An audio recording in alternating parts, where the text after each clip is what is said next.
Frankenstein's Aunt by Rune Pettersson. Talk in the Village Inn. It was some days later, on a murky weekday evening in the village inn. The station master put his glass down with a bang. "Innkeeper, another glass of sherry. Sweet, please." "Coming, Helmut," said the innkeeper, shuffling over to the table with a bottle, his striped apron tight across his stomach, his face, with its black mustache, shining like a greasy sun. He drew the cork out with his great hairy hands and filled the station master's glass. The guard, sitting at the same table, wiped the froth off his drooping yellowing mustache. "Why can't you drink beer like the rest of us?" he said, "or at least our local wine?"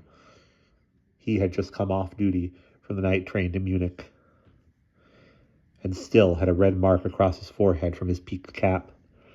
They had walked up from the station together. "I have my habits, and you have yours," the station master replied grumpily. "If I ever take a drink, then I drink sweet sherry. Period." The innkeeper laughed good-naturedly. "If you ever take a drink, don't you come here every single evening?" He banged in the cork with his hairy fist and shuffled back behind the counter. "Not the other evening," said the station master. "I was working until long past midnight then."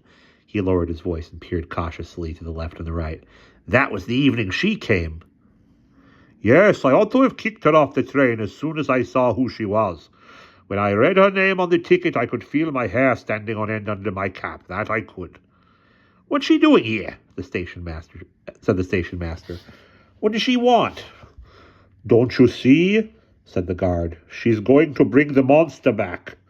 To life, of course." No, don't say that," said the station master, spilling a drop or two of sherry on his tie, his thin hands trembling. The innkeeper came over to their table again, drying a glass so that it squeaked as he twisted the cloth inside it. "I think you can take it easy, you two," he said benignly. "That night she stayed here in the inn. Well, I didn't want to let her have a room at first when I heard her name.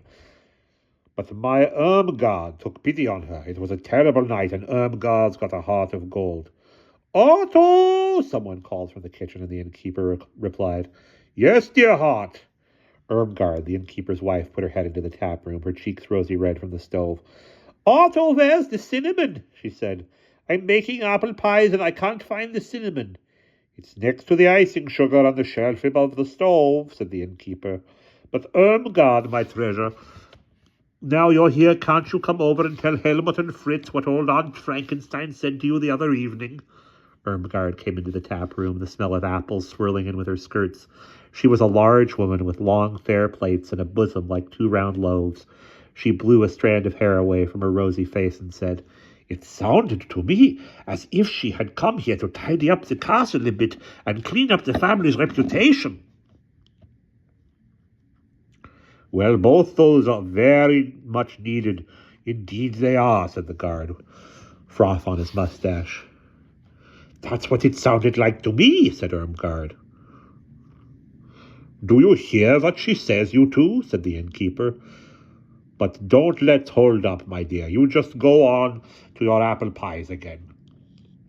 The innkeeper and his wife exchanged a loving look before she retreated back into the warmth of her stove. Although they had been married for 20 years, every evening they behaved as if they had just fallen in love. "That secretary she sent for, what sort of drip is he?" said the station master suspiciously, hunching over his sherry. "Don't ask me," said the guard. "I was off duty when he came." The innkeeper gave the glass one last polish and held it up to the light. "A pale, thin little wretch of about 30, he said, "a typical intellectual, glasses, briefcase. He should have stayed here with Mother Irmgard and me for a few days to feed himself up a bit. He had a bad cold, too." And that's the end of that chapter.